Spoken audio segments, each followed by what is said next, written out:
بسم اللہ الرحمن الرحیم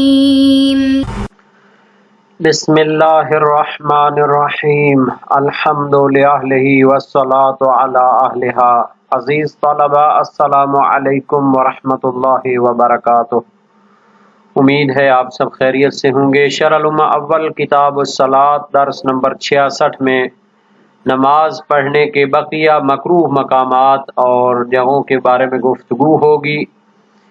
وہ دیوار جو بول و براز سے رطوبت پکڑ چکی ہو اس کے قریب نماز پڑھنا مکروہ ہے۔ مویشیوں کے باندھنے کی جگہیں جو ہوتی ہیں، یہود و نصارہ کی عبادت گاہیں، اور اس بحث میں ایک اہم ترین مسئلہ بھی ڈسکس ہونے والا ہے۔ عورت اور مرد کا ایک جگہ پر نماز پڑھنے کا حکم کیا ہے۔ متعلقہ مسائل و فروعات نیز احادیث اور روایات کو بھی بیان کیا جائے گا۔ سب سے پہلے عبارت کو دیکھتے ہیں۔ فرمایا او حائط ینز من بالوعۃ یبال فیہا ولو نز بالغائط فاولی وفی الحاق غیرہ من النجاسات وجہ۔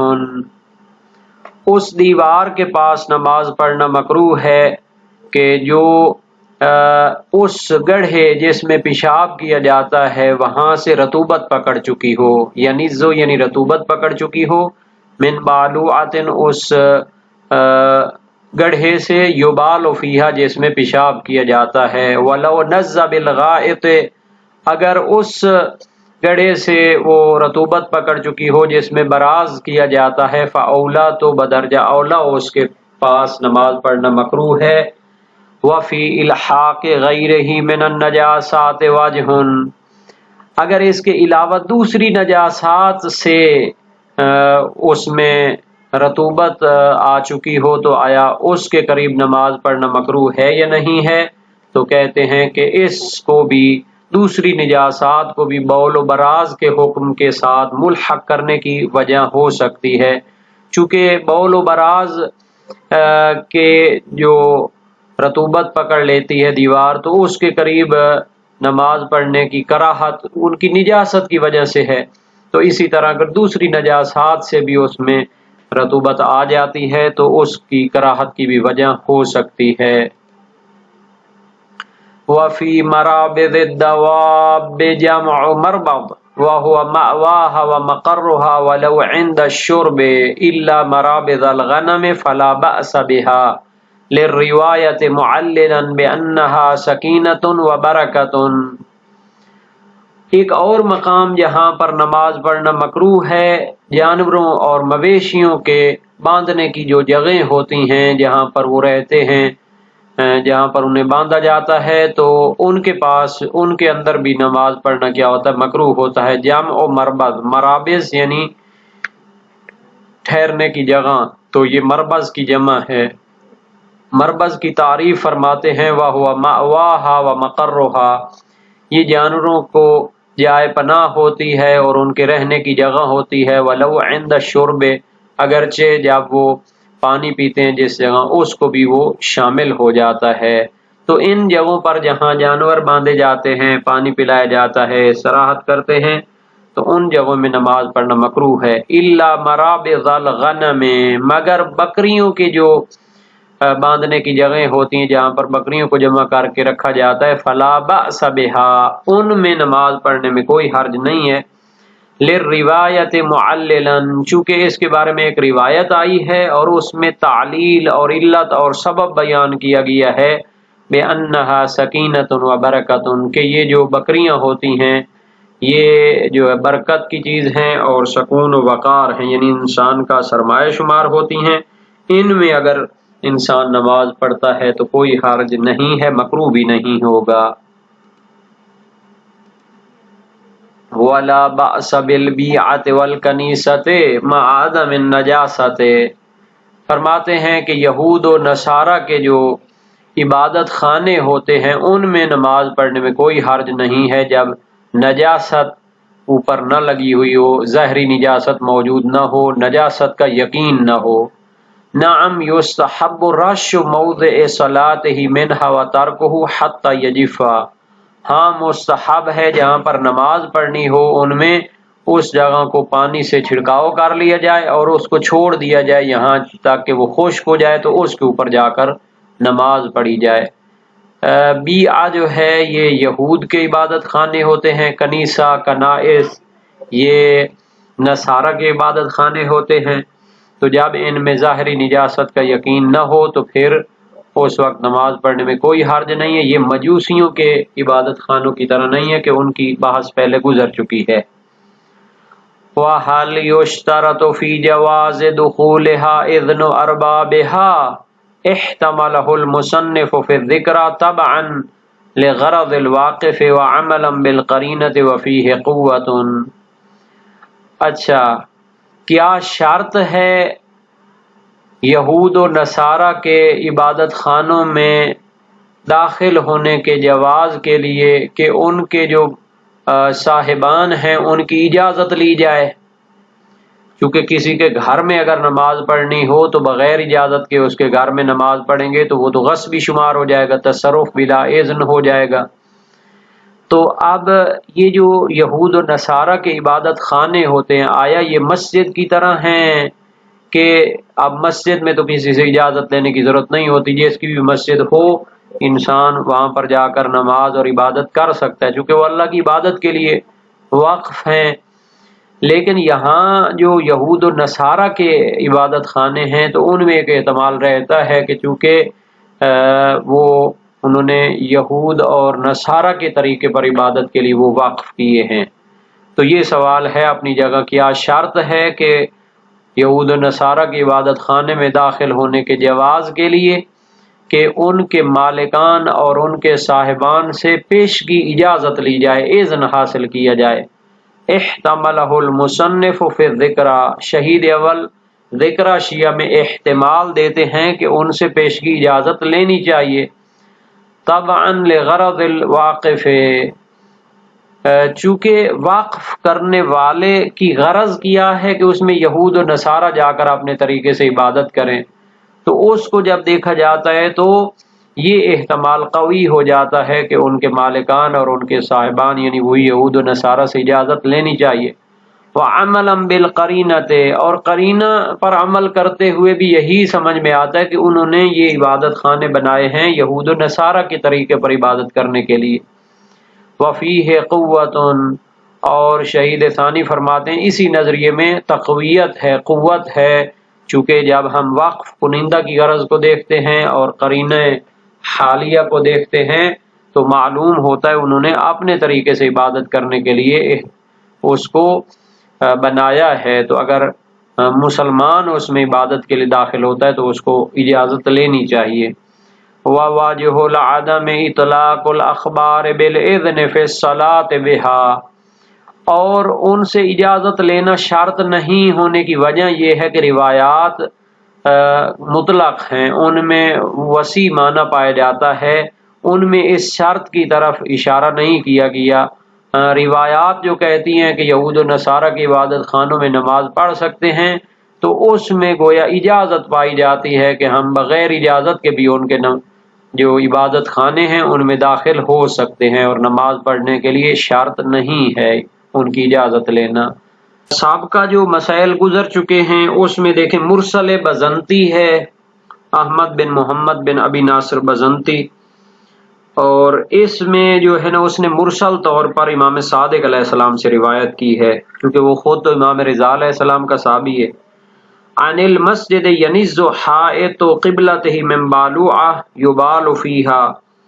اگر کسی جائے سجدہ میں اس کا جو قبلہ والی دیوار ہے اس میں اس کنویں سے یا اس گڑھے سے رطوبت آ جاتی جس میں پیشاب کیا جاتا، فرمایا ان کان نزہہ من البالوعہ فلا تصلی فیہ، اگر وہ پیشاب والے گڑھے سے اس میں رطوبت آتی ہے تو اس میں نماز نہ پڑھیں، اور اگر اس کا کسی اور چیز سے اس میں رطوبت ہے تو کوئی حرج نہیں۔ باب 18 ابواب نماز، ابواب مکان نماز گزار، تو اس میں جو مسجد کا لفظ آیا ہے اس کی خصوصیت کو ساکت کر دیں گے، اور مطلق جو جگہ ہیں جن میں جناب علی وہ رطوبت آ جاتی ہے نجاست کی تو اس میں نماز پڑھنا مکروہ ہے۔ اور یہ تو یبال فیہ تو اس میں تو آیا ہوا ہے نص من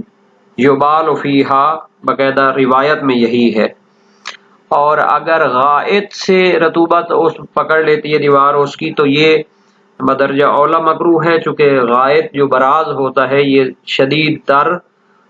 نجس ہوتا ہے۔ اور فضیل بن یسار کی روایت بھی ہے امام صادق علیہ السلام سے، اقوم فی الصلاۃ فارا قدامی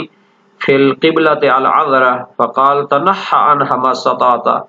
میں نماز کے لیے کھڑا ہوتا ہوں اور اپنے سامنے قبلہ کی طرف جو ہے براز کو دیکھتا ہوں، فرمایا جتنا ہو سکے اس سے دور ہو جا۔ باب 31 ابواب مکان نماز گزار، اور جتنا ہو سکے اس سے دور ہونے کا حکم دیا گیا، چونکہ نماز میں جو ہے زیادہ تو چل پھر نہیں سکتا۔ اور اس روایت سے بھی جناب علی یہ سمجھا جاتا ہے کہ نماز مکروہ ہے اس دیوار کے پاس کے جس میں رطوبت آ گئی ہو براز سے۔ اس لیے تو اولویت غائط جو ہم نے بنائی ہے پیشاب کی نسبت، اس کو اولا قرار دیا ہے، اس کی بھی ضرورت نہیں، بلکہ خود روایت موجود ہے۔ یہاں تک دوسری نجاسات کو ان دو کے ساتھ الحاق کرنے کی وجہ کا ذکر ہے، تو اس میں علامہ حلی نے نہایت الاحکام میں اشکال کیا ہے اور تذکرۃ الفقہاء میں تردد کیا ہے، اور اسی طرح شہید ثانی نے مسالک الافہام میں تردد کیا ہے، اور ذکر شیعہ میں شہید اول نے اس کے مکروہ ہونے کا یقین کیا ہے جب نجاست ظاہری ہو، واضح ہو، اور مقنعہ میں شیخ مفید نے اس کو مطلق چھوڑ دیا ہے، اور تلخیص میں اسے نسبت یہ مشہور کی طرف۔ یہ سب اس طرح ہے کہ جب بول و غائط کی جو خصوصیت ہے دونوں روایات میں، ان کو ساکت کر کے دیکھتے ہیں کہ ایز نجاست ان میں کیا پائی جاتی ہے، کراہت کی وجہ پائی جاتی ہے۔ کہ اس کے بعد جو بحث کی گئی ہے وہ ہے مویشیوں کے رہنے کی جگہیں، جیسے کیا ہوتے ہیں، گھوڑا ہے، خچر ہے، گدھا ہے، باقی جو جانور ہوتے ہیں۔ مزمرہ سماع ہے لا تصلی فی مرابط الخیل والبغال والحمیر، باب نمبر 17 میں یہ روایت پائی جاتی ہے، ابواب مکان نماز گزار، اور اس میں فرق نہیں کہ وہ وحشی ہوں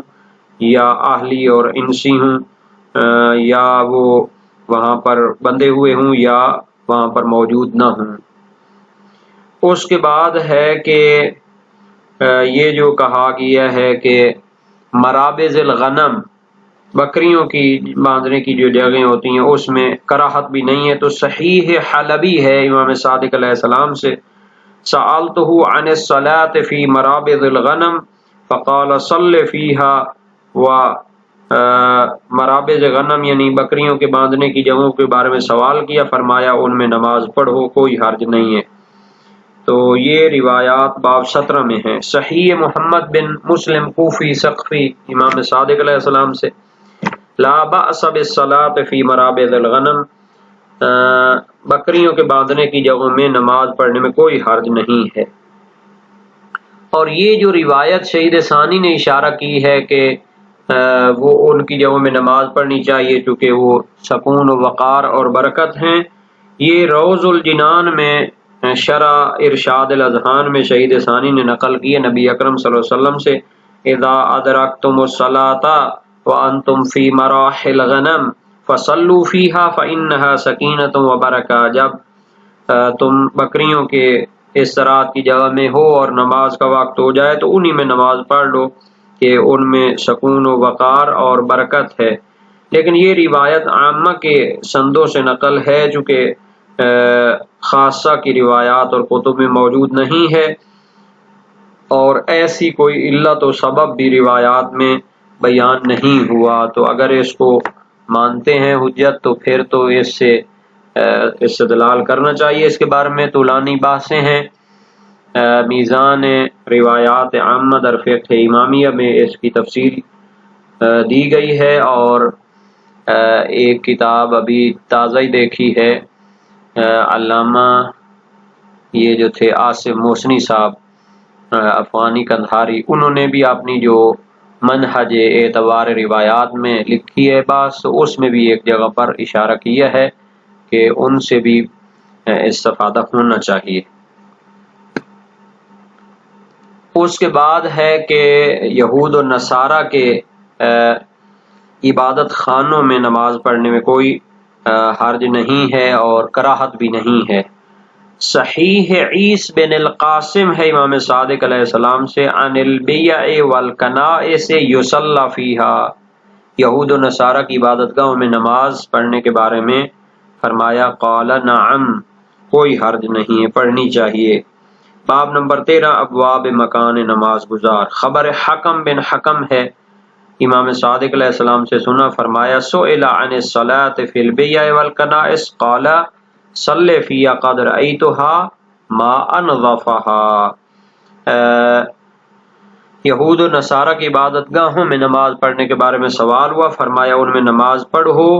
ان میں بھی پاکیزگی پائی جاتی ہے۔ یہ روایت بھی باب 13 میں ہے۔ ہاں عبداللہ بن سنان کوفی کی روایت میں ہے امام صادق علیہ السلام سے، سألتہ عن الصلاة فی البیع والکنائس وبیوت المجوس